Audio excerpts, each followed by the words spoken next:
Bakit 500 pa? Okay naman, 50 pesos. Ang 50 pesos sabi ko, isang piraso. Ako, ano mo nag-uusap eh? Kaya ko, O pre. sige, ako nasakay. Sige, ako babayad sa inyo. Sabi mo sa amin, 50 pesos ang isa. Ngayon, naniningin ka, pero ha? Wala ako sinasabi 50 pesos ang isa. Ang gulo mo eh. Nagingin na kami, tsaka mo tatagayin sa bayan. Ang gulo mo eh. Kaya mo, pre. Kaya nga 500, yung usapan natin. 500 na itong lahat. Ang usapan sakto, pre.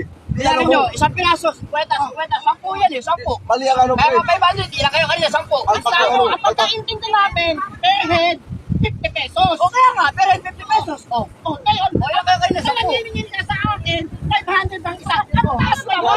Kasama kayo eh, 500 na isa. Oo, bakit? Ang sabi ko, 500 yan, kayo. Ibalik mo ano. Kaya ko lang, ay. Ay, tumagulit, pinapagulit niyo eh.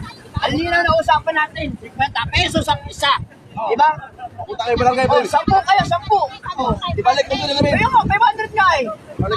Ako pa ba magkakamali? O, Ay, magkulo nga eh. Kaya kami dito para mag-intay para hindi kami makipag-away sa'yo, ha? diba? Alam mo, ako magpag-away, ako na nagpaparking na ito kapag pag-away